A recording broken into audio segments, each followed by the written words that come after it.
მთელი ქვეყანა გულშემატკივრობს გიგავალიანის დედას, რომ ვინც დააშავა, მიეზღოს და პასუხი აგოს. თან ყველაზე რთული ჩემთვისაც და ყველასთვისაც ის არის, რომ არასრულწლოვნების მოზარდების მიერ ჩადენილ დანაშაულზე ვსაუბრობთ.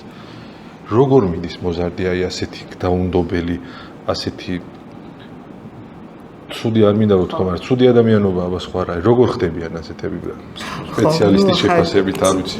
სპეციალისტები ხანდახან ხედავთ მხოლოდ ისტორიას, მე არ მქონია ურთიერთობა ამ ადამიანებთან, მიზედად საუბრობთ.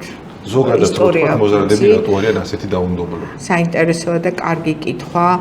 სამწუხაროდ ამაზე ერთი მნიშვნელოვანი პასუხი არ არსებობს.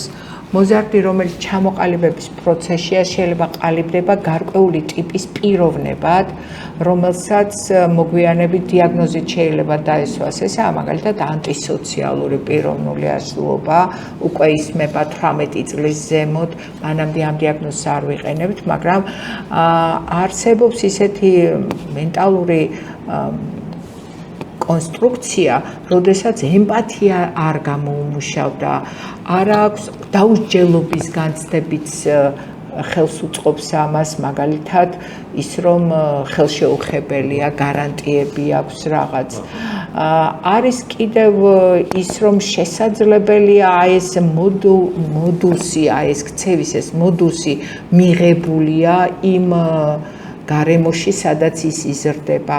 ამიტომაა ძალიან მნიშვნელოვანი ვაკონტროლოთ რა გარემოშია და ვასწავლოთ სწორი ქცევის დაუშვათ ესეთი პარამეტრები, მინიშნებებით ყალიბდება ეს, საკუთარი მაგალითების ჩვენებით ყალიბდება, სწორი შეფასებებით ყალიბდება, როდესაც ორ პირობას ხედავს მოზარდი, გარეთ ხვანაირი ვარ, შიგნით ხვანაირი ვარ, ესეც მოდელია, მე შემიძლია ვიყო, ხო, აი მაგალითად ანტისოციალურ პიროვნულ არსებობაში ერთ-ერთი ნიშანია, რომ ზედაპირულად მე კარგად ვტივტივებ, მაგრამ როგორც კი შენ ეხები ჩემს პირად ინტერესებს, მაგალითად მე ძალიან მომწონს თქვენი პერანგი, მაგალითად.